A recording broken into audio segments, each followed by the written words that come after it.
Hello everyone, the MLG Skylander Man 360 here today, and today we are reacting to Spider-Man vs. Deku, aka Miles Morales versus Izuku Midoriya. My only history with these characters in which, with Miles, it's always going to be the movies, and which, I'll be honest with that, for me, it's going to be a little different also with the games. I should mention the games too. I guess with that meaning, like, for instance, he has the ability to go invisible, has an electric attack.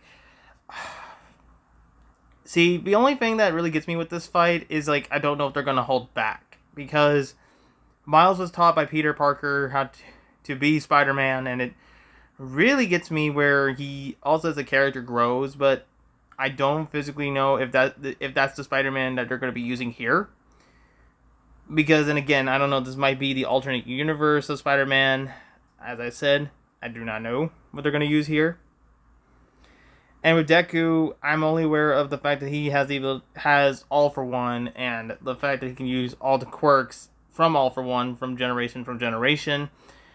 I only know him more or less. I started to watch the anime a bit. I haven't gotten far, but far as I can recall and hearing from others, that he has All for One, has all the quirks that he can use. The only thing that could get his downfall is that he can break a finger or so, but then again, I don't know if that's what's going to happen here. But anyway, guys, without any further ado, let's begin the reaction.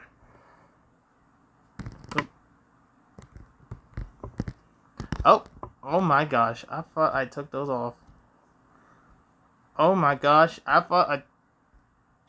He's Wiz and I'm Boomstick. And it's our job to analyze their weapons, armor, and skills to find out who would win a death battle. I feel stupid. I thought I took those out. So I don't think anyone heard what I said, so that's going to make me feel bad.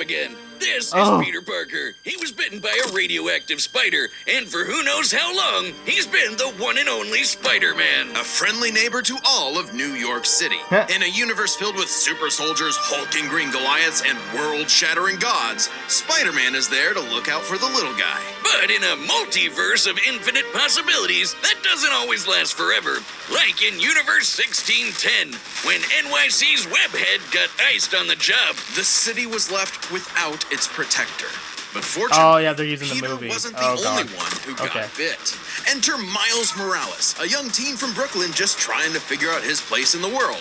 And now, he had it thrust upon him. The canon event to start all canon events. Now it was Miles' turn to be the hero the Big Apple needed. And he had all the usual spider kit to help him out. This spider carried the Oz formula, a genetics-enhancing serum that granted Miles superhuman strength, speed, and the ability to alter his body's electron attraction to crawl along any surface. And you can't forget that classic spider sense, an internal warning system that lets Miles know about incoming threats so he can react ahead of time. He even got an upgrade that acts like a radar, letting him see through stuff. But no spider person is complete without their web shooters. Given to him by Peter's Aunt May, these webs have all sorts of we're going for the movies, so this is where it's gonna go. Restraining, projectiling, and being made into constructs. Not having Peter around to show him the ropes made things a lot tougher, though. And between mishaps with wall crawling and web slinging, Miles got off to a rocky start. Like any typical teenager, he had a lot of self-doubt. Could he keep up in school? What was the right way to talk to girls? And how could he live up to being Spider-Man when one of the villains he had to face turned out to be his very own uncle? Makes family dinner so awkward. All that, trying to kill you stuff. Fortunately, Miles had a leg up on every other superhero known to man. Living parents! Better yet, loving parents. They supported him when things got tough, even if they didn't always see eye to eye. And thanks to them, he learned that the best way to be Spider-Man wasn't to do it like Peter, but to do it his own way. And it helped that this particular spider had a bit more to its bite than Peter's. Miles has a variety of unique powers, like invisibility and venom. Not like Tom Hardy, though it is weird to give your main power the same name as one of your bad guys. Yeah. Come on, Spidey, branding is important. Miles can harness his own bioelectric energy and weaponize it, which is especially effective against the gun individuals here. with genetic There's something a mutations. bit over here. Punching, absorbing, blasting, mega blasting. Hell, he can even make electric constructs out of this stuff, like biowebbing and a damn sword. Jeez, what kind of spider was this? It's not entirely science fiction. Studies have shown that certain species of spiders, such as the Linophiidae, have a process known as ballooning. By spinning a thread of their silk, they can use the Earth's natural electric fields to fly, traveling up to hundreds of miles. No pun intended. Well, whatever kind of bite it was, it gave Miles the edge he needed to find his worth as Spider-Man. Miles can Damn. dodge gunshots, missiles, and lightning bolts. He survived all sorts of beatings, including a building exploding on top of him. OG Dang. Spidey could lift buildings and dodge light speed attacks, and Miles is more than a match for him. Like the time he absorbed the energy of a bomb that was going to vaporize Harlem. A blast that would have equaled 15 million tons of TNT. He's getting kudos from a ton of older heroes too, becoming a member of the New Ultimates and the Avengers. He even helped form the Champions, a team of teenage superheroes with the likes of Miss Marvel and Ironheart. The king of Wakanda himself Dang. even suited him up with some Wakandan vibranium. The same stuff as T'Challa's own suit. This super rare and tough metal can absorb kinetic energy and vibrational impacts. This is It helps to more like regulate a Miles's composite venom version. powers too, allowing him to better control his electrical output. The vibranium is thinner to better fit his acrobatic fighting style, but it can still shake off most fatal attacks like they're nothing. This stuff is tough enough that Deadpool's swords have shattered against it. Though it's not as durable as, say, Captain America's shield, and enough kinetic energy will overload it. Don't be near it when it does, or you'll end up like the Falcon here when he used his vibranium wings to stop a bomb that was gonna blow up New York City. That's twice now. Does any other city have to deal with this stuff? But when vibranium and spider powers still aren't enough, Miles can push his electrical output into overdrive. Giving him huge boosts in strength and speed, and making him a whole lot zappier. It's your classic shonen power-up, and he knows it too. He's a bit of a weeb, and has a thing for mimicking some favorites. Despite his initial insecurities, Miles has more than managed to live up to his predecessor. No longer standing in the shadow, but side by side. Literally, his universe got blown up, and he was sent to the main 616 timeline, along with his family. And now it's him and Peter as a pair of Spider Bros. He's even become one of the big players of the Spider-Verse, teaming up with all sorts of other spider variants to defend the multiverse. There's anime spider people, robot spider people, dinosaur spider people, spider people, a whole lot of them, each with their own way of getting the job done. Miles even led them into battle against the Inheritors, a bunch of interdimensional vampire assholes. This is what Stan Lee was proudest of in his favorite superhero. Regardless of who they were, any sort of person could wear the mask and do the right thing. For so long as we stay true to ourselves and help others in our own unique ways, then anyone can be a hero. But what is a hero? To the citizens of Japan, there was no one more synonymous with the word than their symbol of peace. All Might. The big numero uno. With a smile on his face, he could save anyone and win any fight, no matter what. Or so it seemed. After a battle with his arch nemesis All For One, All Might was grievously injured. His time as a beacon of hope was coming to an end, and he would need to find someone to pass on the torch. In this world, most human beings evolved to have their own individual superpowers, or quirks, but not everyone is lucky enough to get one. Like this kid named Izuku Midoriya, or as local bully Bakugo like to call him, the good-for-nothing Deku. Izuku wanted to save people just like All Might, but even his idol told him that he would have to give up on his dreams. Forever the beta male in the shadow of Bakugo and his Sigma quirk, until he got the chance to alpha up and lend his rival a helping hand, proving himself worthy of All Might's torch. And so after months of training, Izuku was granted All Might's quirk, One For All. This power allows him to boost his strength to incredible heights, using it for smashing attacks named after specific US locales, and a soccer club. Or football, as they call it. Street punches, spikes, even finger flicks, One For All is the ultimate in strength-enhancing quirks. The first time he used it, Izuku destroyed this giant robot in a single blow, on accident. Too bad it wasn't the only thing he destroyed, though. Damn, that looks like it hurts. One For All's power was so great that the recoil would shatter Izuku's limbs when he used it. In the hands of an improper vessel, One For All could cause their body to explode. So Izuku would need to continuously train to master it at his Hero Academia.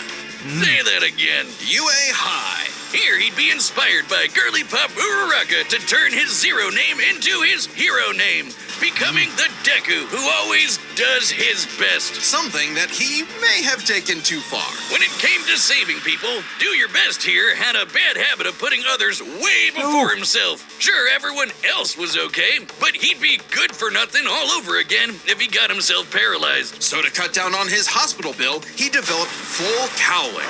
Instead of using his quirk in short bursts, he would continuously spread the energy across his body at low percentages, using it for acrobatics inspired by Bakugo's explosive movements. And with that new thinking came a new fighting style, shoot style. To use a stronger limb that'd be less likely to break, Deku took a page from Nerd Emoji Ida's book and switched to focusing on kicks to pack in more of a punch. Yeah. And that power would be needed. After a climactic battle with All For One, All Might would be forced into retirement, just a few months into Deku's training. Now it was his turn to face this demon lord. But he didn't have to do it alone. Just as All Might had passed One For All onto Deku, it had been passed onto All Might by his master, and onto her by her master. One For All was a power that was built upon for generations. The quirks of the previous users of One For All manifested in Deku, along with their spirits, or vestiges, to help him in his battle against All For One. Black Whip gives him energy tendrils to swing around and restrain foes. They can also brace his arms and manually control his muscles if he can't move. Float allows him to soar high into the sky. By combining it with controlled blasts of pressurized air, he can effectively fly. Danger Sense detects incoming threats and unease, letting Deku react in advance, though it's mostly like an alarm bell and doesn't tell him specifics like location or number of threats. Familiar? Smokescreen lets him, create a smokescreen. But he can use it at full blast to create a bigger smokescreen. That's swell and all, but the real meat is in Fajin. After building up kinetic energy within his body, Deku can unleash it for bursts of strength and speed. He's combined it with Black Whip to create the powerful Black Chain binding attack, and can use it in conjunction with full cowling to achieve foe 100%, equaling All Might's full level of power without any recoil. He once used it to outspeed a bullet shot by Lady Nagant, a former hero turned villain who has a sniper rifle for an arm. I think I'm in love. Nagant's bullet once crossed a distance of around 215 kilometers within a fraction of a second. That's 6,700 times faster than sound. And Deku was moving so fast, the bullet seemed like it was standing still. And he can go even faster than that with his final quirk, Gear Shift. By touching a target, he can control its speed without abiding by the laws of inertia. He can slow down foes to leave them frozen in the air, or move so fast he can punch multiple times in an instant. Even All For One's own protege, Shigaraki, couldn't track him. And this is a dude who can catch light-speed laser beams. It does have a time limit, though. After 5 minutes of continuous use, Deku's body will catch up to his speed, suffocating him as his cells become unable to take in oxygen. Not nearly as bad as One For All was suffocating him, though. He's been doing all of this shit in just the 10th grade. I hadn't even figured out you can breathe through your nose at that point. The pressure of having to save his friends, the country, the entire world weighed on Deku, so he left UA to fight this war alone.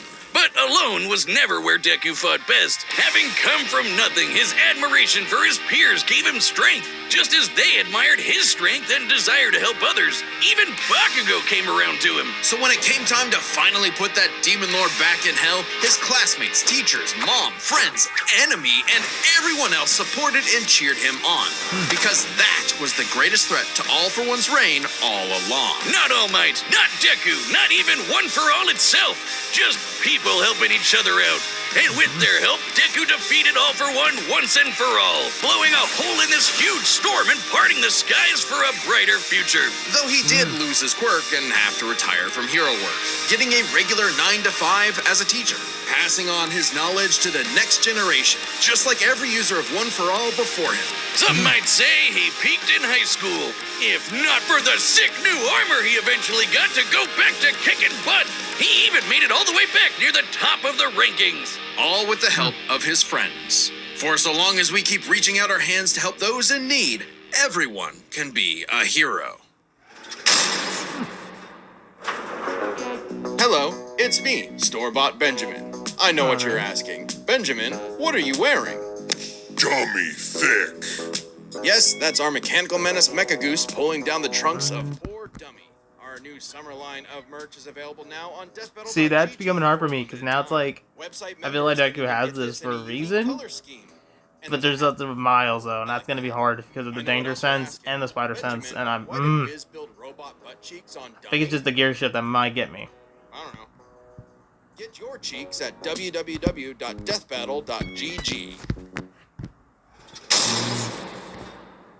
All right, the combatants are set. We've run the data through all possibilities. It's time for a death battle! Let's see how this goes.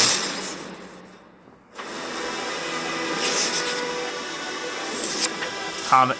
That's awesome. I actually like that. Oh crap.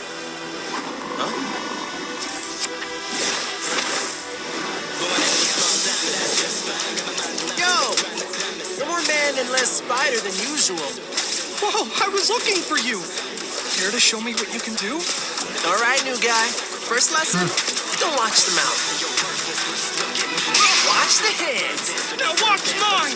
Delaware! Smash! Woo! Yeah! Oh! Let's try that one more time. Hey, the music goes. I can't use my full power here. Gotta take this somewhere else. Oh, gross! You got skills, man. I like that. Dang. Oh, mierda.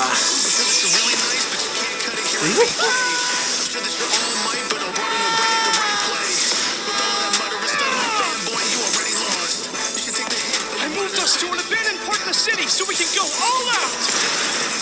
Because I always do my best! Dang. Woo! I'll get more of this. He got that. He got. Woo! If I'm gonna do my best, Oh, we're going all out.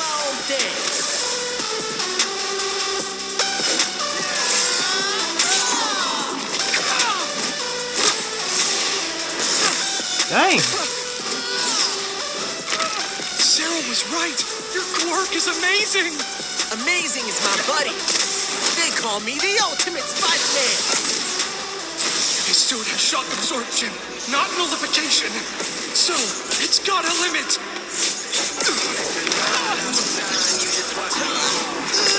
Oh shit.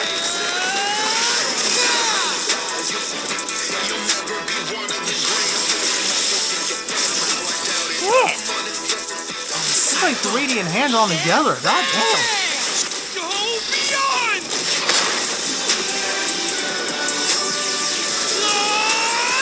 Ultra!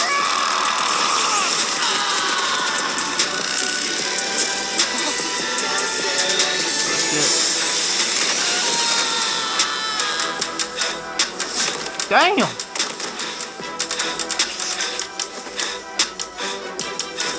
So you tell me I was right. Spider-Man, you really are the ultimate. Damn, I was right. Let's go.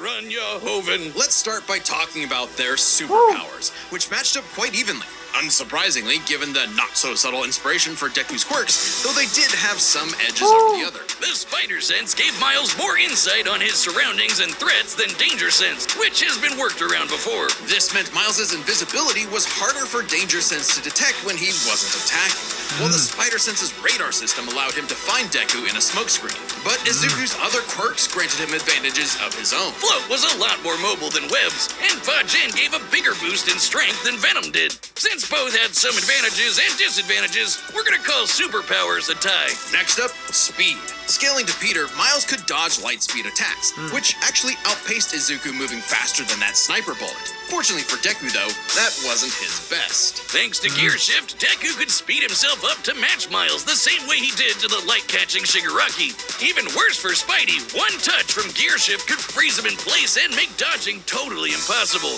So speed goes to Deku. As for skill, Deku was incredibly talented at analyzing an opponent's abilities and coming up with strategies on the fly. But Miles' powers and fighting style gave Deku few immediate openings. Deku may have received more formal training at UA, but he was ultimately only active in hero work for a little under a year. Meanwhile, Miles has been handling everything from neighborhood crooks to multiverse-ending gods for significantly longer. It's close, but with his greater experience, skill goes to Miles. And that means the biggest deciding factor is raw strength. And that was no contest. Miles absorbing the energy of that bomb was nothing to scoff at, but overwhelming power is what One For All is all about. When Deku defeated All For One, the energy needed to part those clouds with his punch had a yield of 362 billion tons of TNT, smashing the bomb Miles absorbed out of the water. But it wasn't as simple as that. Miles is wearing a vibranium suit after all. So the question wasn't necessarily who was stronger, it was if Miles' suit was tough enough to continuously absorb Deku's blows. When the Falcon protected New York from that city-destroying blast, it had a yield of 546 megatons. Impressive, but Deku defeating All For One was still over 600 times stronger than vibranium's limit. And Deku did that with One For All's embers, not the full package. And remember, the vibranium in Miles' suit was much thinner than what Falcon and Black Panther had, making it unlikely it could absorb as strong of a blast. It's there to provide more protection, sure, but there was no way it could survive all of what Deku could dish out. In this superpowered battle, it was Izuku's overwhelming speed and immense strength that made him the winning hero. And the morales of the story is... The winner is Deku.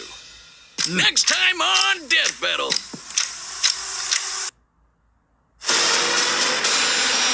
Oh my god, no. We're going Hulk versus Godzilla. Okay. Subscribe and join as a member to see more Death Battle. Thanks for watching. Okay. So yay, I was right. I was hoping it was going to be Deku winning that fight. But, now Hulk versus Godzilla. See, my thing is with that fight, it could be Cosmic Hulk. Just because I feel like that's a stronger iteration than regular Hulk is. And I feel like that's where the fight's going to go with. But as I said, I don't know what they're going to do there. I mean, I know who's animating it. It's going to be freaking Devil Artemis. Heck yeah. But I wonder where they're going to go with it, though. But anyway, guys, if you enjoyed that reaction, please like, comment, and subscribe. And I will see y'all in the next one. Later.